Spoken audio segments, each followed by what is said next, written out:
el compañero, el secretario de Comunicación y Comercio de los gobiernos de Néstor Kirchner y Cristina Fernández. Se define como un peronista militante, un hombre de causa nacional y popular. Para la causa del pueblo. ¡Bienvenido, Guillermo!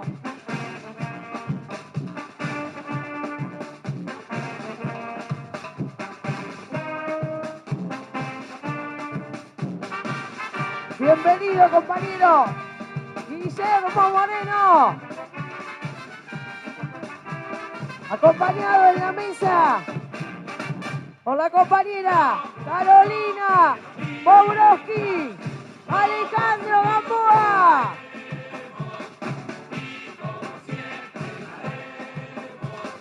Un grito de corazón, viva Perón, viva Perón.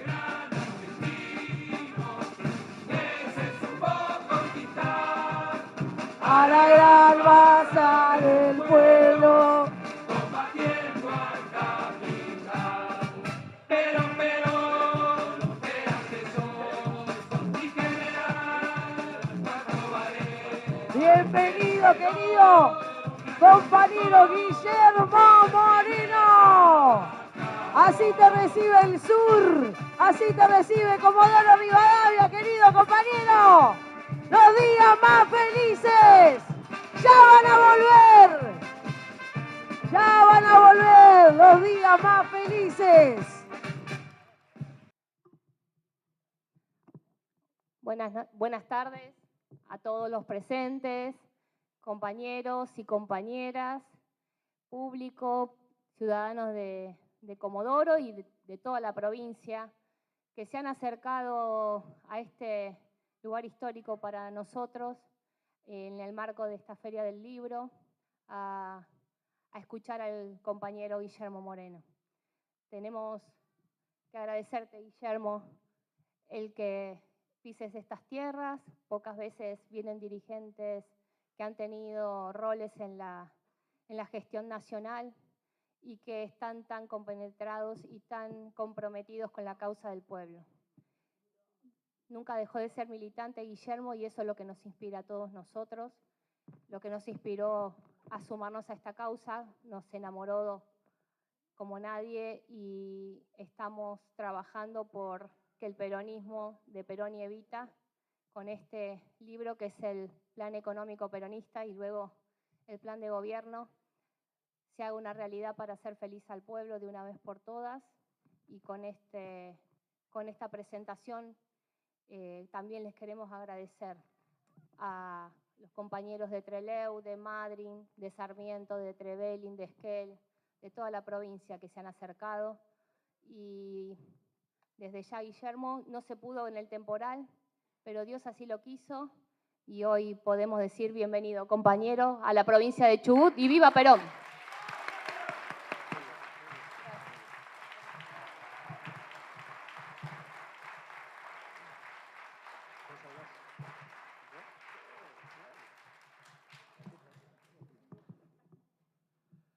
Bueno, primero que nada quiero agradecer a todos los presentes en venir a compartir esta tarde de militancia, a los que forman parte del partido Principios y Valores, a los que no forman parte aún, pero que sabemos que muy pronto van a estar afiliándose y van a estar militando junto con nosotros, a los compañeros que hicieron un montón de kilómetros para llegar a participar no solamente de este acto de la presentación del libro en esta feria tan importante que tiene nuestro país, sino también de participar en todos los actos y todas las actividades que les preparamos a Guillermo a lo largo de todo el día. No quiero dejar pasar la oportunidad de también agradecer a los sindicatos que nos acompañaron más temprano en un almuerzo con Guillermo, porque es desde el movimiento obrero que el peronismo va a resurgir y va a volver a combatir y va a volver a conducir los destinos del país. Eso lo tenemos más que claro y bueno, ahora quiero agradecer sobremanera a Guillermo por haberse tomado la molestia y haber confiado en el laburo de la militancia de acá y haber venido a visitarnos a nuestra querida Patagonia. Así que muchísimas gracias a todos.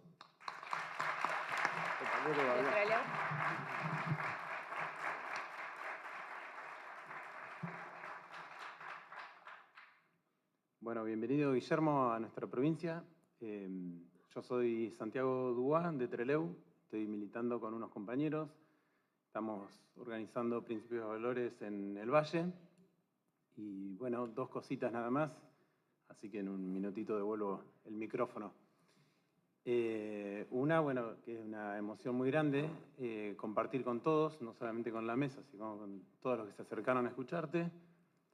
Y la siguiente es que recuerdo ayer en la cena que tuvimos, cuando te recibimos en el aeropuerto y nos acercamos, fuimos haciendo una ronda de vivencias, una ronda de presentación, y cada uno iba contando un poco cómo se había acercado al peronismo, algunos desde chicos, con distintos ejemplos. Pero en definitiva todos nos fuimos acercando porque nos sentimos nacionalistas, nos sentimos patriotas, porque amamos la Argentina y porque en este momento, aparte de amar al pueblo, en este momento y en otros momentos de la historia hemos visto sufrir al pueblo, hemos visto sufrir y nos duele esas situaciones. Como el ejemplo que decías de el que no se conmueve cuando ve a alguien en la calle sufriendo, no es peronista. Bueno, yo creo que con todas esas cosas es que nos fuimos acercando, algunos antes, otros después, y de la misma manera me acerqué yo al peronismo. Así que te agradezco por acercarte a la provincia y ayudarnos a organizar.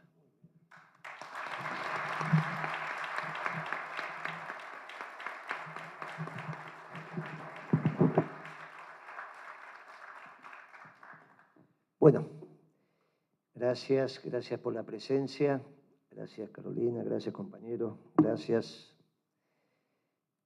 por tomarse este rato, un sábado a la tarde para venir a reflexionar alrededor del peronismo y de los destinos de la patria. Hoy a la mañana hicimos una charla en la Universidad Nacional. Tuvo otras características, hablamos esto mismo, pero con otras características académicas. Ahora vamos a hacer una presentación intentando transmitir que el futuro es peronista. Y quizás no solo para la Argentina. Por eso es importante que tengamos claro algunos conceptos que el general Perón nos fue legando y que de alguna manera se sistematizaron en nuestra manera de pensar y de construir la política y de entender cómo nosotros teníamos que desarrollar nuestra práctica política para finalmente conseguir el objetivo. En algún momento, allá por los 70, se dudó de si Perón había tenido el coraje suficiente, porque estaba claro que la sonada militar que después se transformó en el golpe o en la revolución fusiladora eran unos pocos. Y esos pocos eran muy fáciles de ser vencidos, era cuestión de entrar en combate.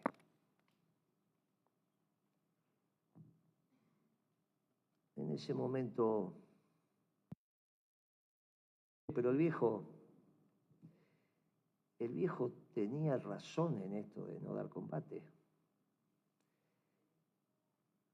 Tuvo que pasar el tiempo para que nos diéramos cuenta que esa máxima del general de entre la sangre y el tiempo, elijamos el tiempo, es una máxima valedera. entre la sangre y el tiempo, elijamos el tiempo. Porque ustedes no dejen de reflexionar que cuando Perón plantea la tercera posición y le dice a los ganadores de la Segunda Guerra Mundial, uno de los cuales había utilizado la energía nuclear para construir 2 bombas que las usó. Pensemos que cada bomba de esas en los primeros segundos mata 50.000 personas simplemente por la estructura de presión que ejerce sobre el aire, ¿no? Después viene todo lo demás. Pero en los primeros segundos que explota son 50.000 afuera. Uno de los ganadores había tirado 2 de esas, ¿eh? Y los otros estaban a punto de conseguirla. Y Perón dijo, ninguno de los 2 tiene razón. Ni los que hacen la explotación del hombre por el hombre, ni los que hacen la explotación del hombre por el Estado. Él lo dijo, pero tenía derecho también a dudar. ¿Tendré razón? ¿Será valedero? Imagínense que ahora, 70 años después, nosotros estamos convencidos que tenía razón, pero hay un montón de argentinos que todavía pueden pensar que no tenemos razón. Imagínense en esa soledad de reflexión, pensando si estará bien lo que nosotros sintetizamos como doctrina, o será que alguno de estos 2 tiene razón. En esta Guerra Fría que a él le tocó transitar, alguno de los 2 tendría razón. Y en esa duda dijo, entre la sangre y el tiempo, elijamos el tiempo. Y lo volvió a decir en los 70. En los 70 fue una discusión fuerte, muy fuerte, muy fuerte. Se objetivó en Ezeiza cuando llegó él. La confrontación fue fuerte entre la patria socialista, la patria peronista. La patria socialista, lo dije recién en un almuerzo con los dirigentes sindicales, la patria socialista no la querían los norteamericanos. Y la patria peronista no la querían los norteamericanos y los soviéticos tampoco. Ninguna de las 2 era posible. Y Perón volvió a decir, entre la sangre y el tiempo, elijan el tiempo. Que si tenemos razón, ya se va a dar. El mundo siguió circulando, se terminó la Guerra Fría, hubo un claro ganador.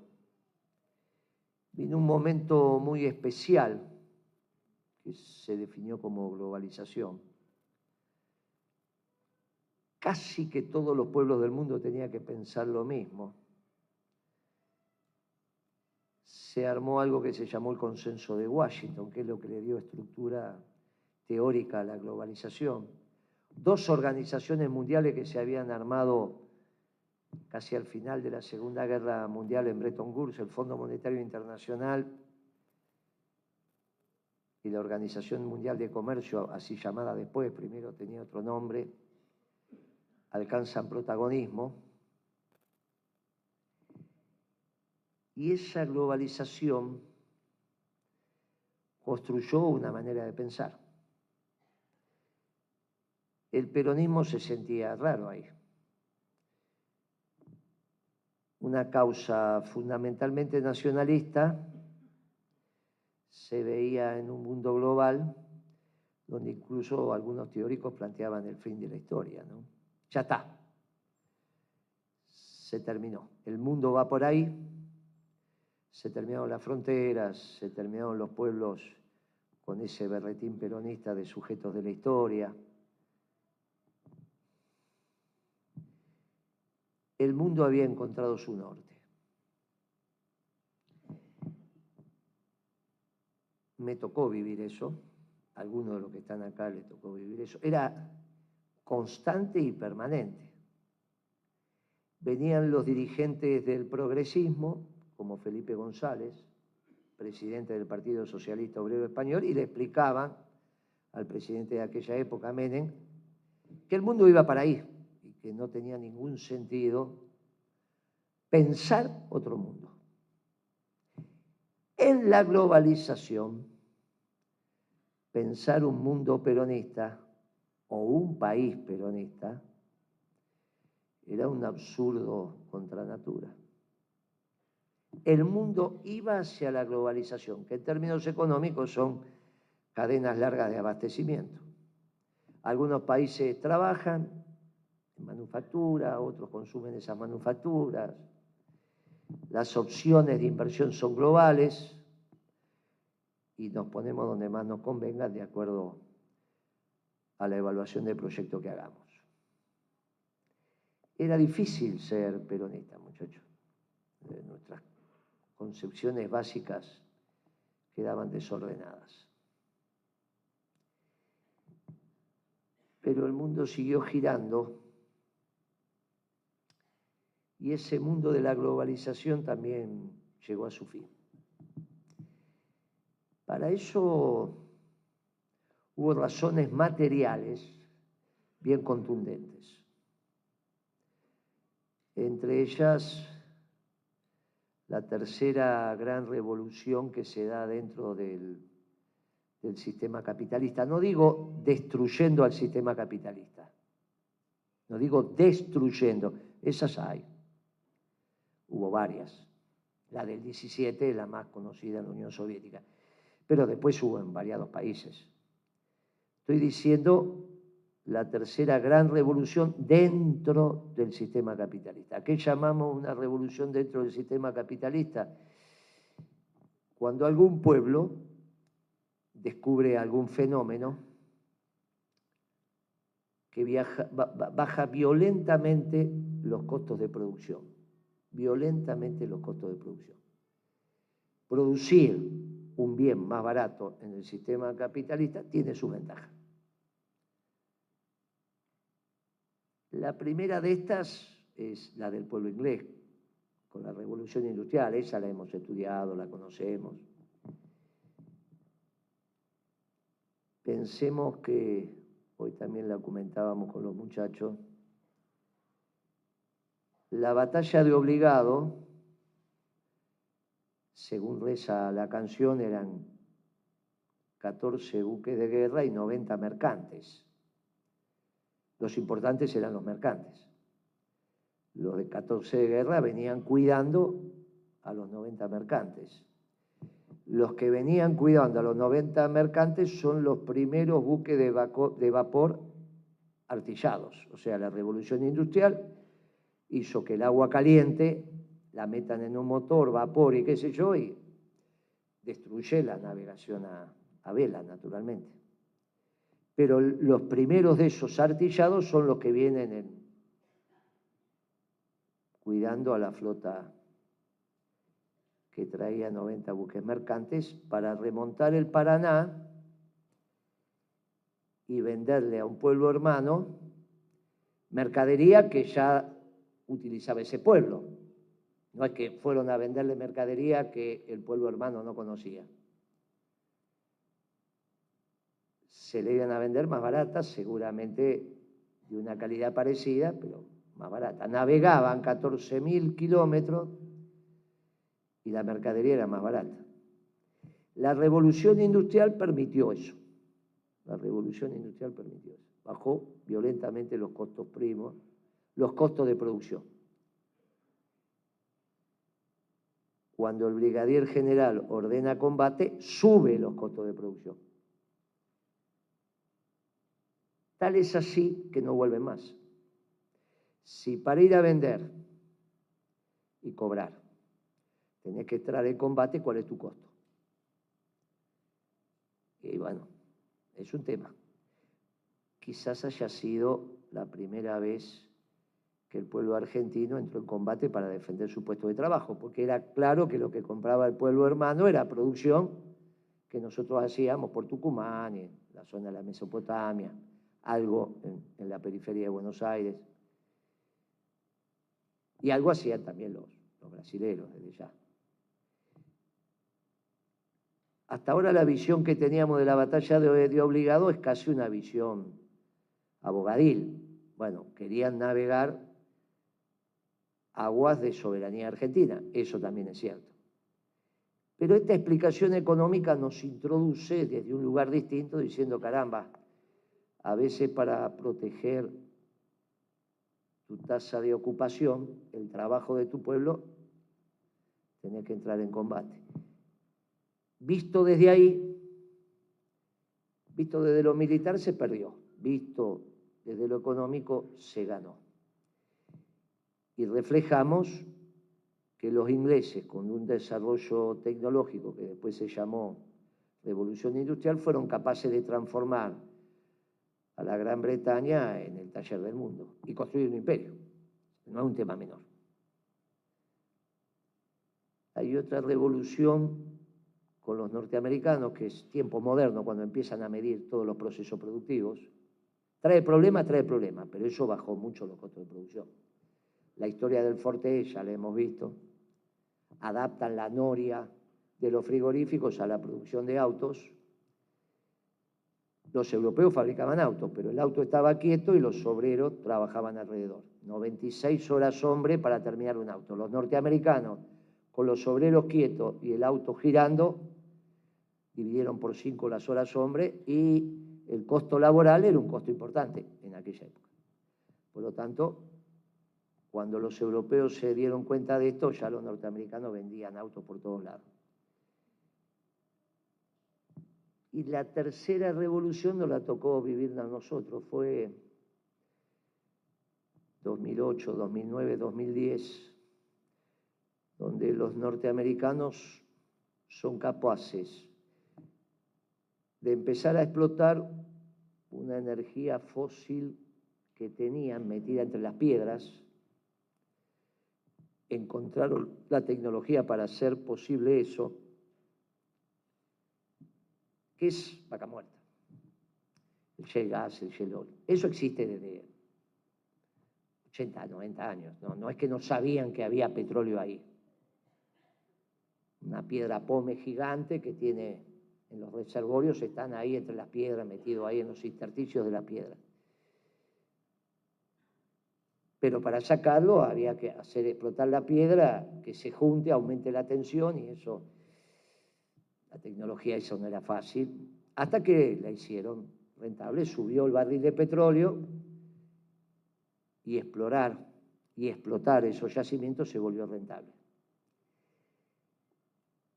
Y eso generó una transformación muy importante,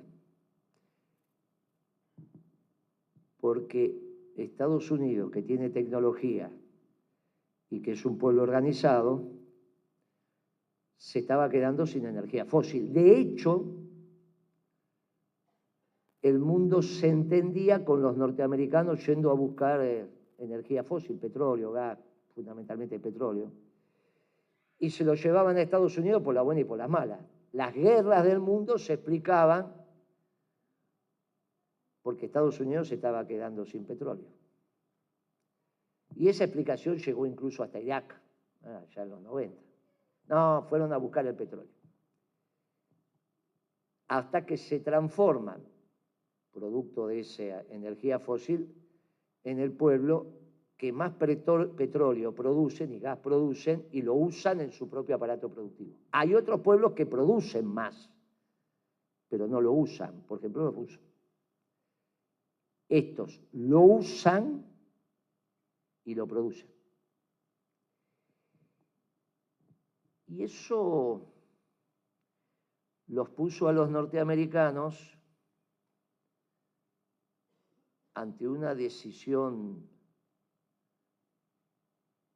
muy compleja.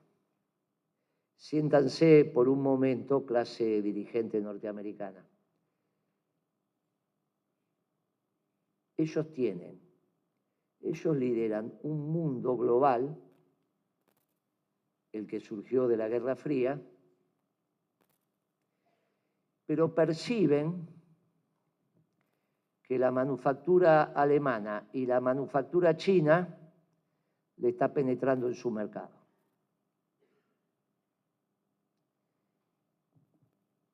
Alemania incluso con la industria automotriz y los chinos con todo. De a poquito, y ellos perciben que están perdiendo su ventaja manufacturera. Empiezan con esa historia, bueno, lo importante es quedarse con la investigación y desarrollo, después lo hacemos en cualquier lado. Y con eso explicaban la India, Vietnam, China, llevaban las fábricas para allá. Y era más o menos porque estaban perdiendo la capacidad de hacer. Y de repente se dan cuenta que tienen energía abundante y barata. Y que sus dos pueblos competitivos, ellos, el alemán, que también es organizado, tiene tecnología, no tiene energía, y que los chinos otro tanto, que dependen de la energía rusa. Y obviamente los rusos van recuperando protagonismo en el concierto de las naciones cuando el petróleo y el gas empieza a subir de precio. Resuelven su tema fiscal, digamos, tienen la plata que necesitan para su complejo militar y demás, lo empiezan a... Y los norteamericanos tienen que resolver qué van a hacer, y mientras lo van resolviendo y se dan cuenta que tienen ventajas competitivas, como siempre acontece, hay un sector de la política que empieza a asumir como propio estas situaciones, y ese sector de la política se llama Trump. Entonces puede acontecer que Trump sea un loquito suelto y que sea un hecho azaroso de la historia, o puede ser que Trump sea orgánico a la clase dirigente norteamericana. Trump sujeto de la coyuntura de ese momento histórico, o Trump un hallazgo de un momento determinado y que va a desaparecer. La cuestión es que la interna republicana la gana y después gana la presidencia. Y ahí en la Argentina también nos sirve como proceso de qué es lo que nos está pasando y de reflexión. Porque Trump le gana a la señora Clinton, a la esposa de Clinton. La señora Clinton con un discurso globalizador al punto que dice, vamos a terminar el acuerdo transpacífico, que significa que todos aquellos pueblos que sus fronteras están bañadas por el Pacífico van a hacer un acuerdo, un mega acuerdo de libre comercio, como querían los chinos. Los norteamericanos decían, bueno, vamos en tracto sucesivo, empezamos unos cuantos países, después vamos avanzando. Los chinos decían, todos los países del Pacífico nos encontramos en un mercado común. Nos encontramos en un mercado común. Esa es la campaña básica del año 16, del 2016, entre la Clinton y Trump. Y Trump diciendo, voy a recuperar la manufactura, bla, bli, blu, bla, si soy presidente lo saco a Estados Unidos del acuerdo transpacífico, esto es una vergüenza, se están abusando del mercado norteamericano, de nuestros trabajadores. El Partido Republicano tiene que ser el partido de los trabajadores, lo invito a los trabajadores a que voten al Partido Republicano. En Argentina había dos figuras destacables desde el punto de vista político y solo dos. Una era Macri, la otra era Cristina. Sorprendentemente los dos quieren que gane Clinton. No hace tanto de esto, estamos hablando hace 8 años atrás. De hecho, Macri ya es presidente, esta es la campaña del 16, pero él asume en el 15, o sea, todo el 16 es de él. Tiene una canciller que cuando gana Trump le manda un telegrama de felicitaciones diciendo, uy, estamos muy contentos ganando usted, pero se perdieron una gran presidenta que era la Clinton. Una señora malcorra, media. Y Cristina era obvio. Interesante, cuando el mundo estaba en un proceso de transición hacia algo nuevo, la dirigencia política de excelencia en la Argentina, los dos más importantes, tenían comunidad de ideas sobre qué querían para Estados Unidos. Es interesante esto. Las dos figuras más relevantes tenían la misma visión de lo que le hacía bien a la Argentina, o menos mal, en la elección norteamericana.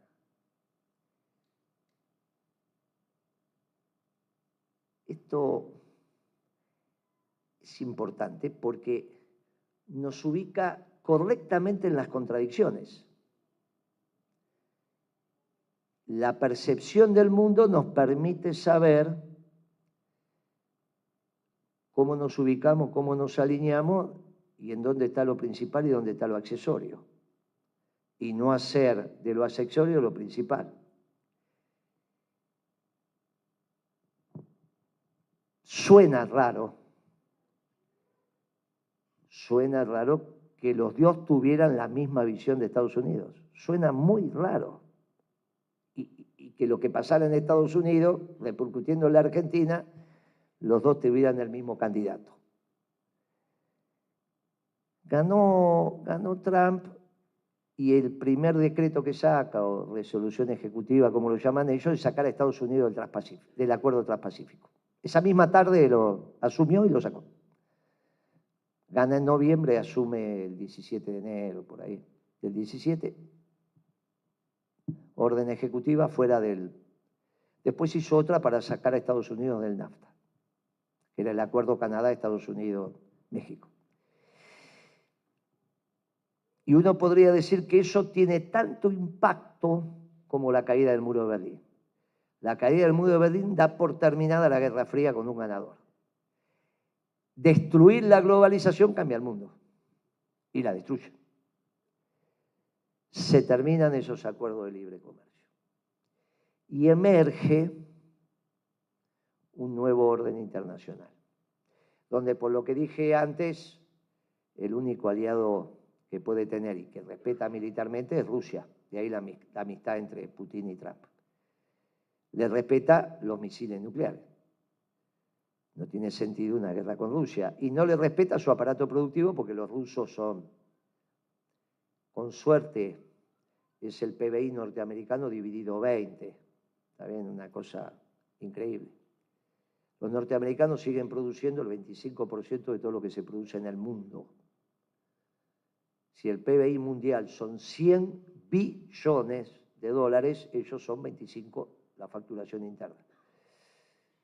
Los rusos será 1,5 billón, 1,5 billones.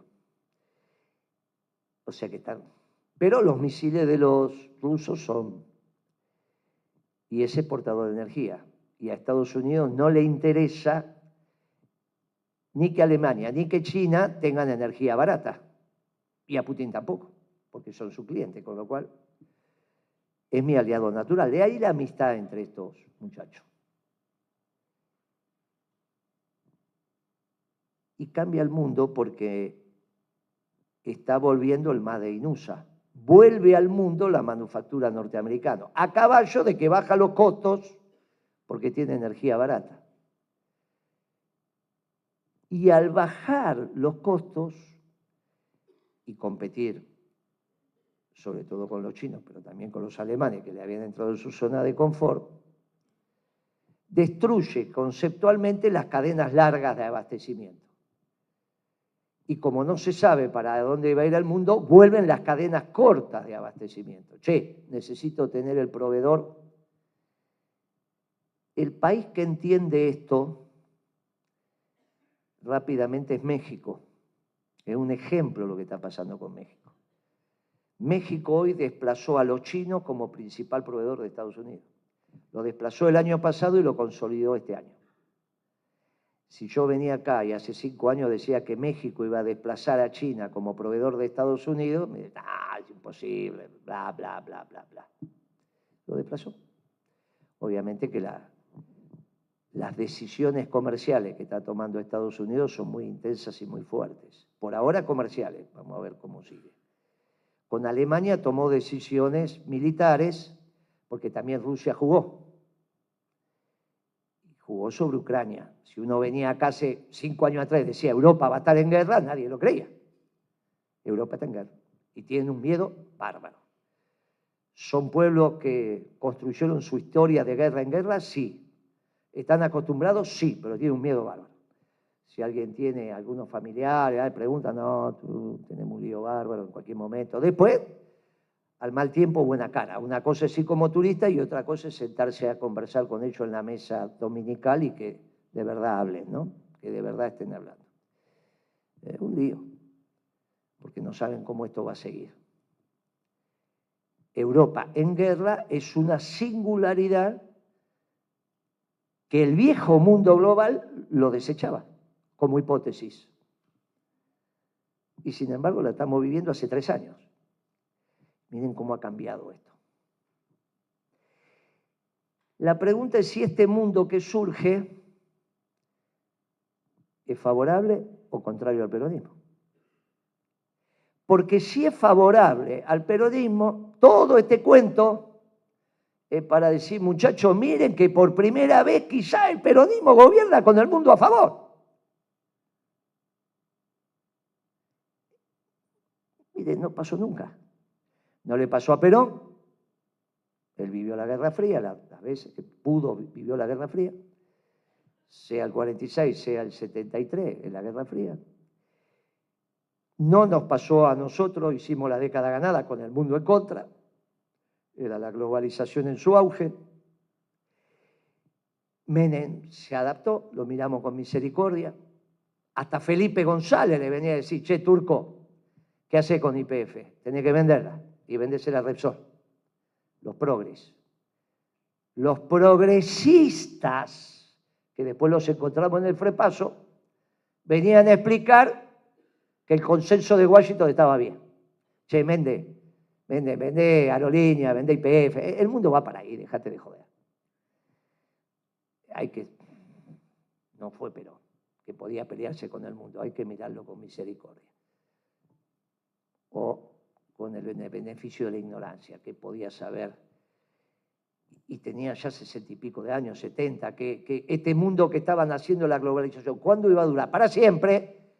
Y si va a durar. Todos venían a explicar que eso duraba para siempre. No era fácil ser peronista en ese momento, tampoco en la década ganada.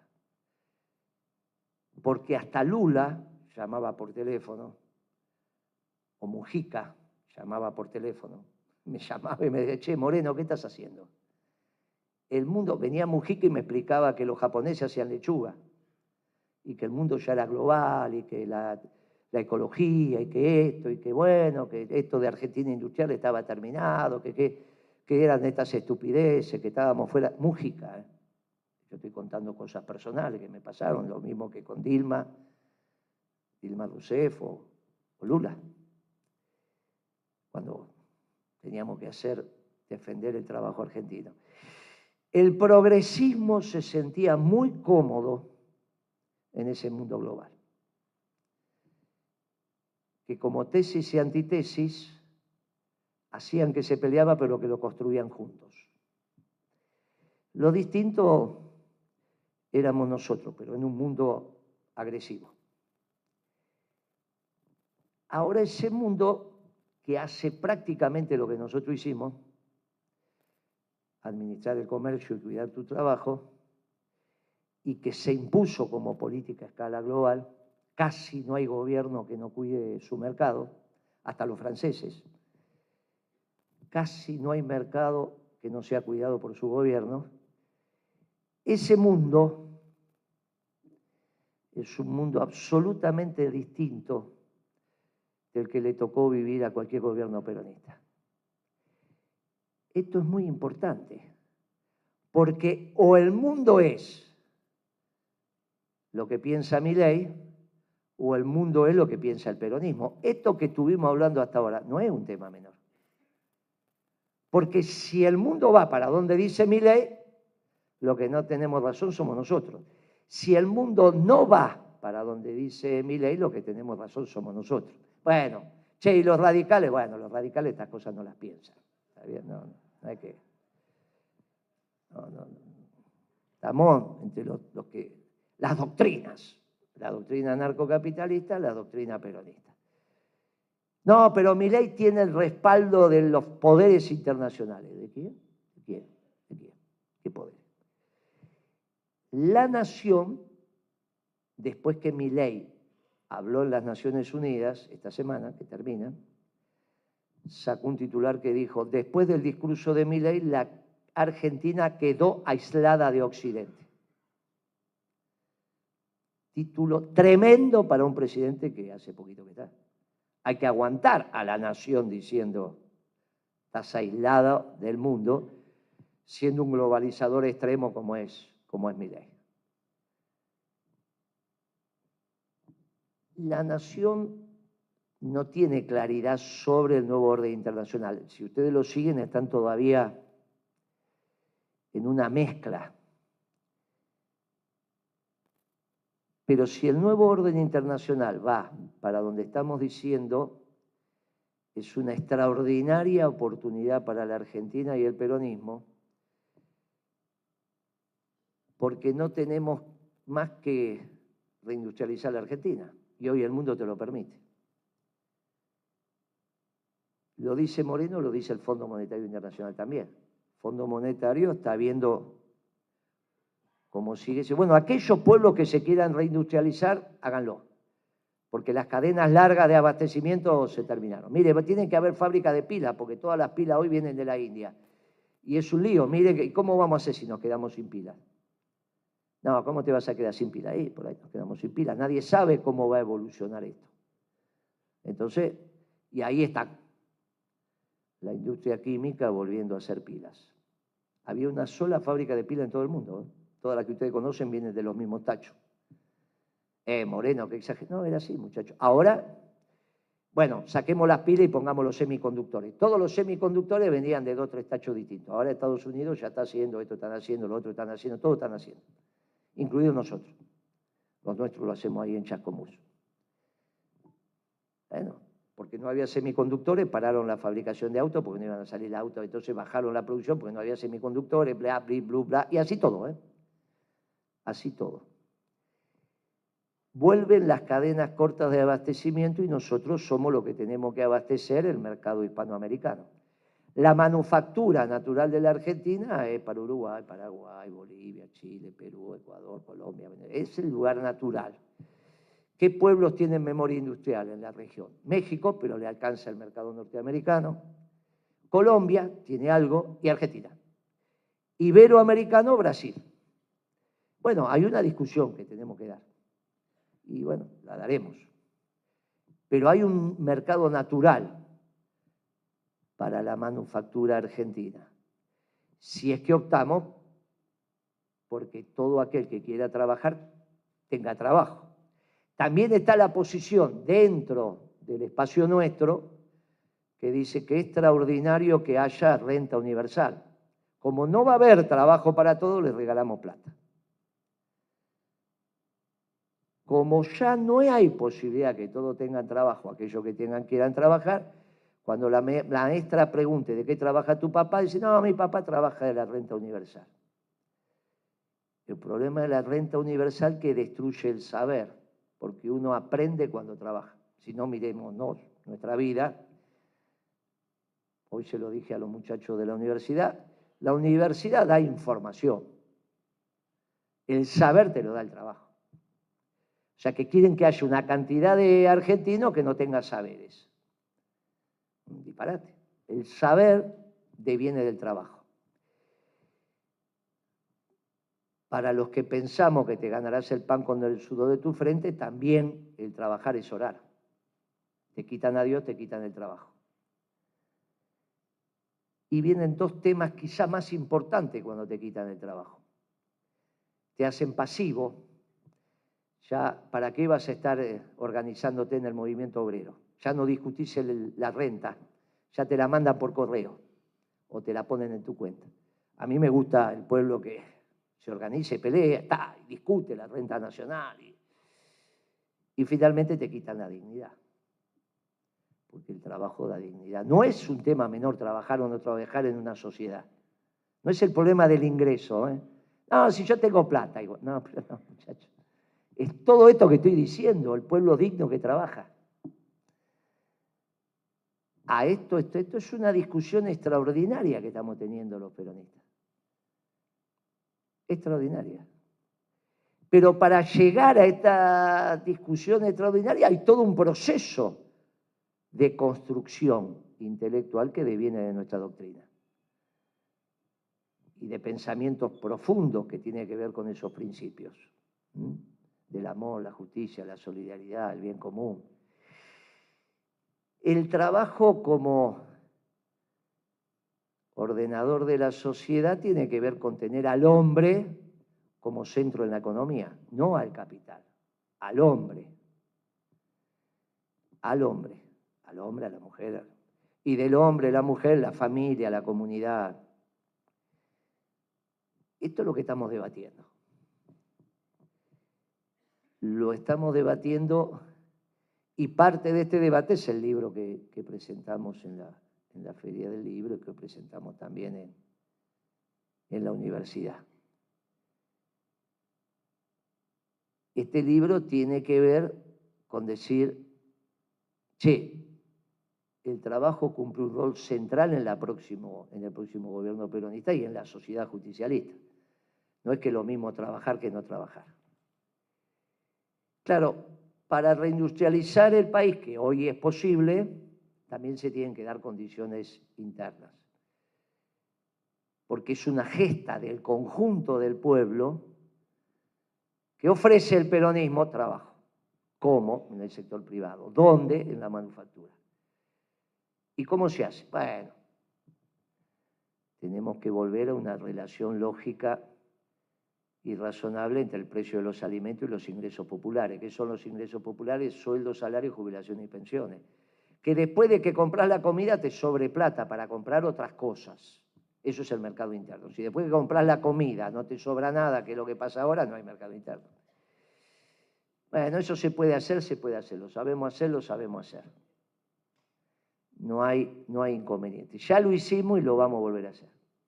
Sabemos, la ley de arrendamiento, que las retenciones en el lugar que tienen que estar, es el bono compensador. Con eso nos hacemos los fondos para honrar los compromisos de la deuda y a su vez baja proporcionalmente el precio de los alimentos. Volvemos a la relación que había entre el precio de los alimentos y los ingresos populares de la década ganada. Compraba la comida para todo el mes, te sobraba. No que comprar la comida para todo el mes y quedas endeudado y comprar la comida en cuotas con la tarjeta. Esto es una ridiculez, es un absurdo. Eso está mal. Y obviamente como el costo de los costos es el costo de la energía y Estados Unidos tiene energía abundante y barata, tenemos que tener energía abundante y barata. Eso es bien interesante. ¿Quién tiene que resolver dónde va a estar el precio de la energía? Bueno, hay dos respuestas para esto. La política, entendiendo esto como los que nos dedicamos a la política, o el movimiento obrero organizado. Las derivaciones de esto también son muy interesantes. Si YPF, 51% de las acciones de YPF, la empresa más importante de energía de la Argentina, está en manos de la política, o sea, del presidente, que es el dueño de las acciones de YPF y a través de un decreto dice, vos me representás. El Poder Ejecutivo en la Argentina es unipersonal, por lo tanto, las acciones, el 51% de las acciones de YPF son del presidente. No, che, ¿cómo? Son del presidente, que no las puede vender, son del presidente. ¿Y de quién va a ser, Moreno? Tiene que ser del Estado. No, no es el Estado, después definimos qué es el Estado, es el Poder Ejecutivo. El problema que el 51% de las acciones esté en manos del Poder Ejecutivo es que a partir de ahí tenemos que ganar todas las elecciones.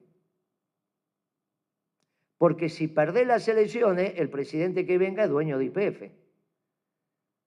Por suerte Macri no ganó las elecciones. Si lo hubiese ganado, lo ponía Aranguren de ministro de Energía y le decía, hace con YPF lo que quiera. Por suerte eso no pasó. Si hubiese pasado, hubiese sido un lío bárbaro. Imagínense que alguien como Milei gane las elecciones y es dueño de YPF. Tenemos un lío bárbaro. Por suerte no pasó eso tampoco. Ese error de poner YPF en manos del Poder Ejecutivo es falta de doctrina. Porque Perón nunca dijo que los intereses permanentes de la patria los defiende la política. Dijo, lo defiende el movimiento obrero organizado. ¿Qué costaba poner el 51% de las acciones en manos del confederal de la CGT? No, no me gusta el compañero, porque en realidad, qué sé yo, el otro tampoco me gusta, estos dirigentes. Muchachos, no es un problema de dirigentes, es un problema de concepción. Después vos vas a ir avanzando en la calidad de los dirigentes, suponiendo que alguien tiene el tupé de decir no me gusta tal dirigente. Pero es un problema de concepción. Nos evitábamos el problema de tener que sufrir porque perdemos una elección. YPF en manos del movimiento obrero organizado cambia la matriz productiva de la Argentina. Lo estoy diciendo en Comodoro. Cambia la matriz productiva de Argentina. Porque YPF es empresa de empresas. Toda la petroquímica, toda la logística, la metalmecánica, todo. ¿Qué es aluminio? Bauxita o alúmina y energía. ¿Qué otra cosa es aluminio? Y algo que transforma eso, ¿qué es aluar? Alúmina y energía. ¿Qué es acero? Un poquito más complejo. Hierro, carbón y energía. En una olla Marbicó gigante. Tenemos energía barata, tenemos aluminio barato, tenemos acero barato y tenemos una buena UOM. Si tenemos aluminio caro y acero caro, pobre la UOM. Si tenemos energía cara, pobre los camioneros. Si tenemos energía barata, la logística va y viene. Es imposible tener leche barata con la energía cara. Si finalmente la Serenísima es una empresa de logística que lleva leche todo el tiempo. La va a buscar al tambo, la lleva, la procesa, la lleva acá, la lleva acá. Si el gasoil está caro, no puede haber leche barata. Es ridículo. O sea, la energía me define cuánto va a ser el nivel de trabajo y de ocupación que voy a tener en la Argentina. Ah, que lo resuelva la CGT, ¿por qué lo tenemos que resolver nosotros? No, porque los gobernadores, que lo resuelva la CGT. No, porque Figueroa, porque este, porque aquel, porque Cristina, porque son la que lo resuelva la CGT. Y esta discusión en Comodoro es extraordinaria. No, la energía cara nos da sueldos más caros. Sí, sí, está bien, pero en un sector y todo lo demás. Ah, y esa discusión en el confederal de la CGT es extraordinaria. Porque los muchachos van a tener que resolver cuánto trabajo quieren en la Argentina. Nosotros lo único que le vamos a decir, tengan claro que energía cara es menos trabajo, energía barata es mucho trabajo, decidan. Pero nos sacamos el tema. Y se lo sacamos a Kicillof, a Galucho, a Cristina, a Macri, a todos se lo sacamos. Y se resuelve según nuestra doctrina, donde se defienden los intereses permanentes de la patria. Y si la doctrina está equivocada, está equivocada. Nos vuelve la duda que tenía Perón en el 55. Capaz que él dudó, dijo, no, si tengo razón voy a volver. Tardó 18 años. Porque la duda es sana. Un compañero puede decir, no, pero capaz que esa parte está mal. Pero hay que jugar el partido. Este programa económico peronista dice el 51% de las acciones en manos del confederal de la CGT. Con lo cual solidificamos el movimiento obrero organizado. Porque le damos las herramientas que, por ejemplo, no tiene en Brasil. Yo pregunto, ¿quién es el secretario general de la CGT de Brasil? Después de 12 años de gobierno de Lula, de Dilma, ahora hace 2 años que está, ¿quién es? ¿Cuál es la participación del movimiento obrero organizado brasilero en la toma de decisiones de Brasil si ni siquiera las asambleas de los trabajadores se hacen adentro de la fábrica, con Lula presidente? Esa foto de Lula del año 78, donde Lula empieza a ser Lula porque está en una asamblea de trabajadores de Volkswagen, si ustedes le prestan atención al contexto de esa foto, búsquenla, donde surge Lula, dictadura brasilera. Es en el estacionamiento de Volkswagen, en la playa de estacionamiento de Volkswagen, no en la fábrica. Los trabajadores brasileros no pueden hacer asamblea dentro del establecimiento. Está prohibido, por ley. No lo cambió Lula eso. Si quieren, el dueño te puede dejar. Y si no, a la playa de estacionamiento. Y si no, afuera. No pasó Perón ni Evita por ahí. No es menor esto, muchachos, porque nos quieren venir a explicar que Lula es progresista y es el futuro. No, muchachos, el futuro está cuando discutimos estas cosas. Y discutimos la distribución del ingreso de verdad. En manos, la empresa más importante de la Argentina, en manos del Confederal, no en manos de los trabajadores petroleros, no dije eso, dije en manos del Confederal de la CGT, cambia la estructura y pone al movimiento obrero en otro lugar. ¿Sigue siendo privada YPF? Sí. La diferencia es que como las obras sociales, son privadas, las manejan los sindicatos. Porque no dejamos de ser capitalistas en la producción, este capitalismo, pero somos bien justicialistas en la distribución. Esa discusión sobre el capitalismo está medio de modé, ¿está bien? La planificación centralizada demostró no ser eficiente. Planificamos sí, pero no centralizadamente. Planificamos con las organizaciones libres del pueblo. Es otra manera de ver la vida. Muy interesante. El peronismo se empieza a estudiar por estos temas. Es extraordinario lo que está pasando con el peronismo. Mientras tanto, acá está Milei. Dios es bravo. Siempre le exige más a los pueblos mejores. Es como nosotros con nuestros hijos. Al que mejor está, más le damos. Al otro lo cobijamos y al que puede más le damos más. ¿Viste? Somos así, bueno, ¿qué va a ser? Funciona así la vida.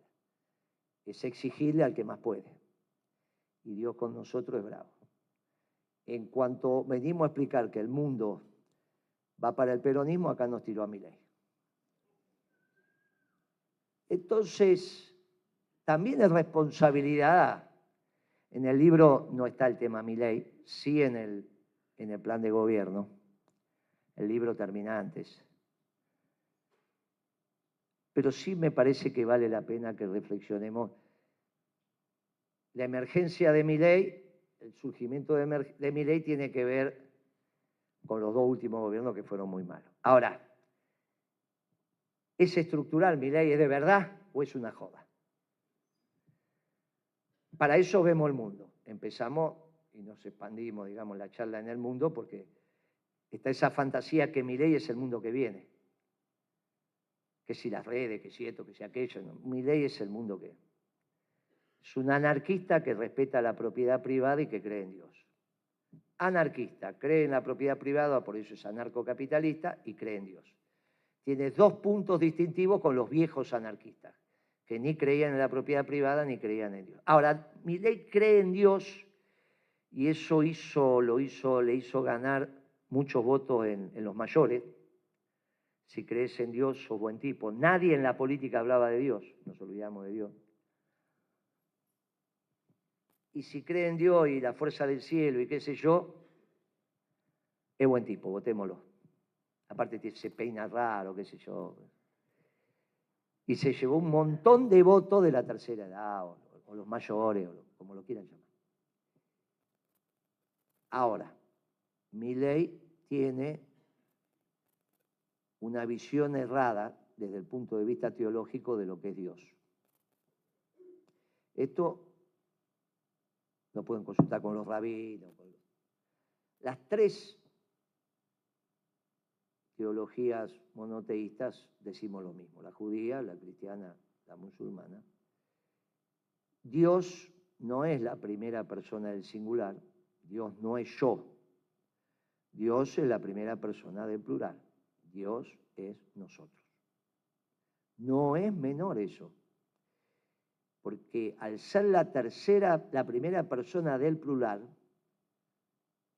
y ser nosotros, Dios crea individualmente, pero también crea la relación entre los individuos.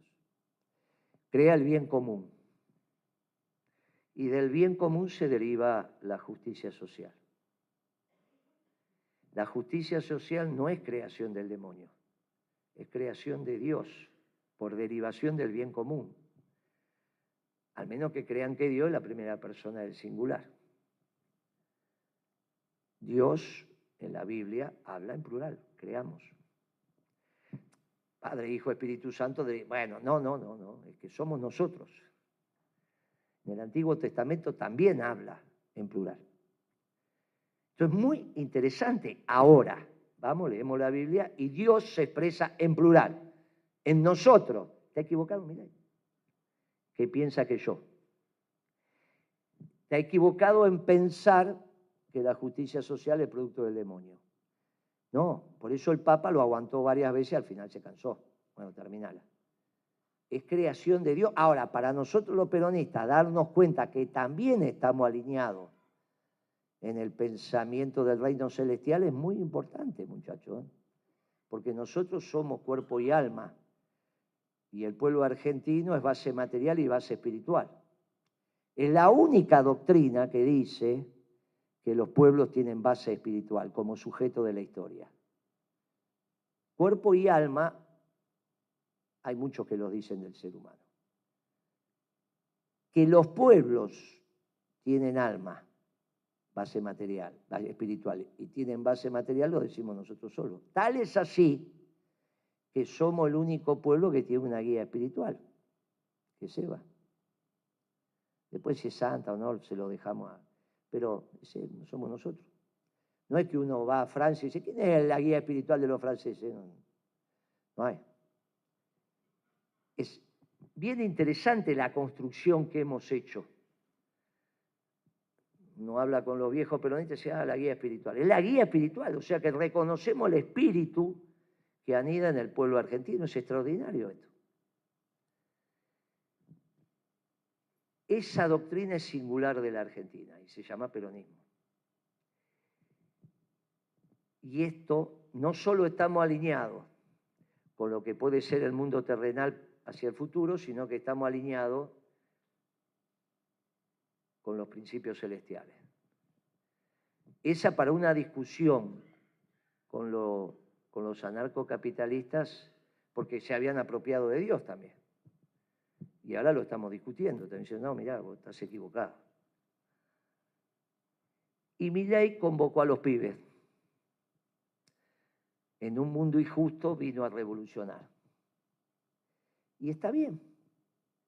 Todos fuimos revolucionarios y somos los peronistas revolucionarios, pero los pibes tienen que cambiar este mundo injusto. Y ahí lo que hay que discutir es qué revolución es la posible.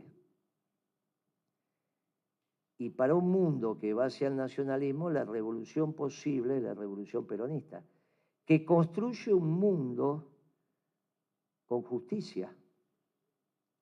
Porque Milei dice, voy a terminar la pobreza y bla, bla, bla. No, no vas a terminar la pobreza, la estás aumentando y la vas a seguir aumentando.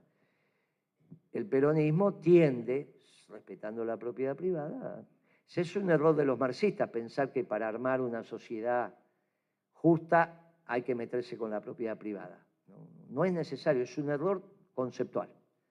Una cosa son las variables stock como capital y otra cosa la variable flujo como el ingreso. Estamos discutiendo el ingreso. Se puede, no hay ningún inconveniente, no hay ningún impedimento, no hay ningún inconveniente. YPF en manos del movimiento obrero organizado sigue siendo tan capitalista como ahora. La diferencia es que en vez de tenerla el presidente, la tiene el movimiento obrero organizado. No cambia nada, sigue cotizando el Wall Street, todo igual, ¿eh? Cambia la asamblea de accionistas, que en vez de ir un representante del presidente, va un representante del confederal de la CGT. Pero sigue siendo lo mismo. Y el plan de negocio, que uno entiende que no tiene nada que ver con el capitalismo. El plan de negocio es el plan de negocio. Es muy interesante esto. porque nos ubica en otra reflexión y en otro lugar. Y nos plantea la revolución posible, inserta en el mundo. Por eso, cuando nosotros planteamos que vamos a peronizar el mundo, suena como joda, pero lo decimos de verdad. Y le hacemos creer a ellos que es una joda, para decir, es una consigna. No, no es una joda. De hecho, las universidades del mundo empezaron a estudiar el peronismo. Y en las nuestras hay un curso de economía peronista que hace parte de la curricular. Por primera vez en la historia hay un curso de economía peronista. Parte tiene que ver con este libro también. Y nos empiezan a estudiar porque es un nacionalismo de brazos abiertos el nuestro, no de puños cerrados, de un pueblo que construye su identidad asimilando al distinto, no destruyendo al distinto. Es extraordinario esto. Nosotros incorporamos al distinto. Ahora el 4 de octubre está la peregrinación a Luján. Lo más emotivo es la columna de los coreanos, rezando el Padre Nuestro, al Ave María. Los coreanos, está claro que se distingue. No hay manera de que no se distinga. Y ahí van los tipos rezando.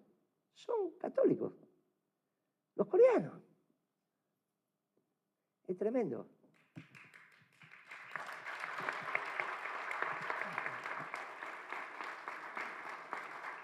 Y no sé si ya llegaron acá, no los vi, pero bueno, no caminé tanto, pero no sé si llegaron acá los negros, esto que yo como vivo en Constitución, son tremendos los negros, tienen ventaja. Ya se enojan los progres cuando digo esto, pero no, si yo los veo ahí en Constitución, ya se agarran todas las rubias del barrio, se van con los negros. Y ya van los pibes, y van extraordinarios, vienen a la básica, toman mate, ya cantan la marcha. Está extraordinario lo que... En poco tiempo los incorporamos. ¿Ya se fueron de acá? Los mandaste a toda Constitución. Bueno, debe ser que... No, es mucho frío, debe ser. Allá están. Estaban, y ahora se fueron. Bueno. Ahí está. Ahí está. Allá vinieron esos que son, si es de noche y se apagó la luz, son tremendos, pero nos saludamos. Decís que te saludan y entonces los ve ahí. Extraordinario, muchachos. Extraordinario el pueblo argentino. Esos tipos comiendo carne, leche y demás, saben lo que son dentro de 15 años. Los pibes esos son. El pueblo argentino es extraordinario. No, somos un pueblo inclusivo. Por eso es nacionalismo de inclusión. Con el nacionalismo de inclusión hablamos con otros pueblos. Pues si no, vienen con esa historia de que si nosotros, que el fascismo, que esto, que... Cuando uno les dice que Mussolini era afiliado al Partido Socialista, te miran como si fuera gente rara. Hoy le contaba a los muchachos que cuando lo matan a Mussolini hay 3 colgados. Uno era su novia, más, bueno, como sea. En el medio está él y al lado estaba el fundador del Partido Comunista Italiano, que se había peleado con los soviéticos. Nunca busquen la foto famosa de ellos colgando. El tercero, al que no saben quién es, una es una mujer. El tercero es el secretario general del Partido Comunista Italiano. No tenemos nada que ver. Él decía, nada sin el Estado. Y nosotros decimos, un gobierno esclavo de un pueblo libre. El pueblo libre, nosotros somos los que hicimos una doctrina que valora la libertad. La libertad en comunidad, porque nadie se realiza en una comunidad que no se realiza, es extraordinario. Extraordinario. Y este peronismo, conceptualmente superior, es el que tiene que gobernar la Argentina. Por eso el debate al interior del peronismo es tenso sobre cuáles van a ser los valores que van a reinar en el próximo gobierno peronista. No es que, nos autopercibimos y nos desconstruimos. No, muchachos. Esos valores progresistas no son de nuestra doctrina. No es un tema menor. Si no, vamos a volver a fracasar en el gobierno, como Guzmán. Vendrá otro parecido a Guzmán, con Stiglitz. No, muchachos, es otra cosa. ¿Cuál es el ejemplo? La década ganada. ¿Está acá nomás? Eso es lo que se está discutiendo. ¿El próximo gobierno peronista vuelve como hicimos 14, 15 y con Guzmán o vuelve la década ganada? Mejorada, ayornada, todo lo que quieran. Pero esto es lo que estamos discutiendo. ¿Volvemos para trabajar y haya industria o somos la Argentina postindustrial? Bueno, esto es lo que se está discutiendo. No nos asustemos tampoco. Nos preocupamos cuando los proyectos son personales. No, quiero ser yo, quiero ser el otro. Y entonces la política es una bolsa de trabajo. Y si yo estoy con el que ganó, tengo trabajo. Y si estoy con el que perdió, me jodo, me quedo sin trabajo. Bueno, eso no es la política, muchachos. La política es un proyecto de país, un proyecto colectivo, es un... Aparte está esa, la sal y la pimienta, sí, está bien, pero no es la centralidad en la política. La política es el proyecto de país. Y hoy se está discutiendo esto ante el fracaso de Milei. Milei no hay un proyecto de país por ser anarcocapitalista. Por eso la vicepresidenta le sale a cuestionar lo que dijo de Malvinas, una barbaridad lo que están haciendo. Salió la piba. La vicepresidenta está en una descomposición acelerada. Ven, vamos viendo. Dijimos que iba a ser como iba a ser y ahí lo vemos. El futuro, en un esquema de corto plazo o en un esquema de mediano plazo, tiene que ser el gobierno peronista. Para eso estamos. Pero en el esquema de mediano plazo lo estamos discutiendo. No hay que tener miedo. No es primero ganemos, después vemos. Porque cuando vimos a Milei. Si vuelve un gobierno peronista, tiene que ser exitoso. Y solo con la doctrina. ¿Qué es la doctrina? La posibilidad de que 4.000, 5.000 compañeros que no se conocen entre sí vayan para el mismo lugar. Porque la doctrina te dice a dónde tenés que ir, la comunidad organizada, cuando tenés que tomar decisiones. No están escritas las decisiones. Las decisiones, en todo caso, están escritas en el programa económico o en el plan de gobierno. Por eso la doctrina no se actualiza.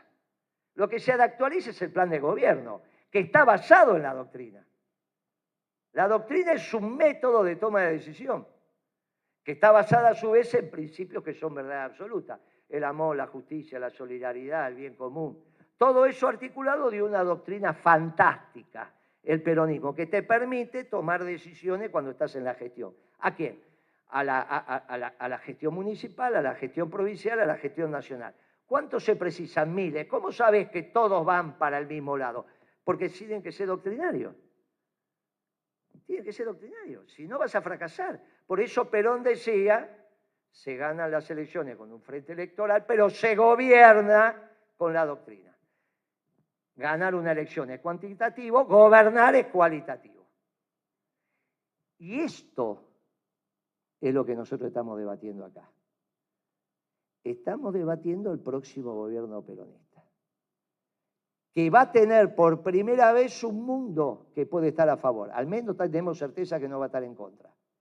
Tenemos un mundo que nos está estudiando. Y para ser un ejemplo para los pueblos del mundo, porque no hay contagio más intenso que el del ejemplo, tenemos que hacer un gran gobierno. Un gran gobierno. Y para ser un gran gobierno tiene que ser doctrinario. Por eso los debates son tan intensos. Tenemos el debate con el gobierno de dos doctrinas. Y dentro del peronismo con el progresismo. Y hay que asumirlo. No tenemos nada que ver con eso. Somos otra cosa. Y no hay que tenerle miedo.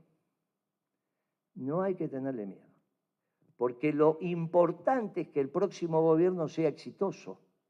Solo nos van a devolver la Malvinas con gobierno exitoso durante 30 años. Con gobierno exitoso durante 30 años. Y para eso tenemos que tener una buena inserción internacional. Si no, tenemos problemas no solo con la Malvinas, sino con bastante más, incluido la Antártida. Miren, ahora, ¿cómo se toman las mejores decisiones? En un espacio movimentista, no partidocrático, elitista. Esta doctrina peronista necesita el movimiento como estructura organizacional. El problema es que, contrario a lo que dice la Constitución dice que el pueblo se organiza en partidos políticos. Y en los partidos políticos es el sesgo partidocrático de la organización del pueblo, donde hay una élite que toma decisiones. ¿Lo vimos en el peronismo? Sí, Cristina eligió Manu Militár y Alberto Fernández. No es el problema de a quién eligió, el problema es la metodología utilizada. Lógicamente, una metodología equivocada, generalmente elitista y en soledad, te lleva a decisiones equivocadas. Porque la construcción de la verdad también es colectiva. Y esto es un lío bárbaro. Claro, por eso nos organizamos en movimientos, no en partidos. El partido es la expresión de las élites. El movimiento es la expresión del conjunto. Hay que explicarlo, sí, hay que explicarlo. Esto da la potencialidad del peronismo. Es extraordinario. Cuando hoy dije que en la universidad no era el generador de conocimiento, se me armó. Los muchachos, la universidad es generador de información, el conocimiento es en la calle, trabajando y organizado en un movimiento donde participan las distintas facetas para tomar la mejor decisión. Y esta es la vida del peronismo. En eso estamos. Después vienen los concejales, intendentes, diputados, todo eso. Era muy divertido cuando éramos jóvenes, porque así cuando se armaba el picado, al gordito lo mandábamos al arco, a los que no eran revolucionarios los mandábamos a los cargos. Y los que eran revolucionarios decían, no, yo me quedo a hacer la revolución, me voy a ser diputado, senador, esas pavadas dejaron. Lo importante era hacer la revolución, no ser diputado.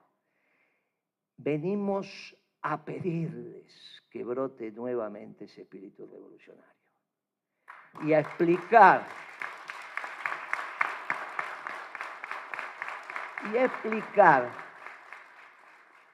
que es la única revolución posible.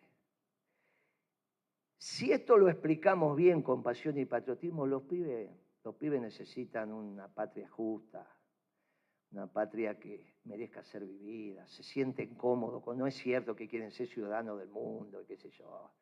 Cuando hablas con los pibes que están en Australia, Nueva Zelanda, y se los digo con conocimiento porque tenemos una agrupación internacional que tiene 300, no sé cuánto, estamos en 50 y pico de países, y todo está en chocho. Ponen la bandera atrás, hacemos unos Zoom, y están en todos los países y tienen unidades básicas, virtuales o físicas. Hasta en Múnich tenemos una. No, no me joda, muchachos, una unidad básica. Los muchachos están afuera y no solo llorisquean cuando escuchan un tango, sino cuando se le habla de Perón, del sentir nacional, de los pueblos. Y aparte no odian a los otros pueblos, los aman, lo incorporan, solamente le dicen ya van a ser peronistas, ya no van a alcanzar. Muchachos, esta es la gesta de construir una patria distinta, con una doctrina singular, que puede empezar en Comodoro, sí. Es un buen ejemplo, porque acá es una ciudad bien interesante, están todos, ¿eh? Acá Comodoro tienen de todo, incluido industrias, que es posible. La Argentina industrial a Comodoro le va a venir muy bien. En Chubut sí, claro que sí. En la Argentina, claro que sí. Pero si tenemos razón, algunos de los que están por venir, que todavía no están ni en los planes, ustedes los van a mandar a peronizar el mundo. Y recién ahí, Evita y el general se van a agarrarle la mano junto con Isabel y van a decir, misión cumplida. Depende de ustedes, muchachos, también. Muchas gracias.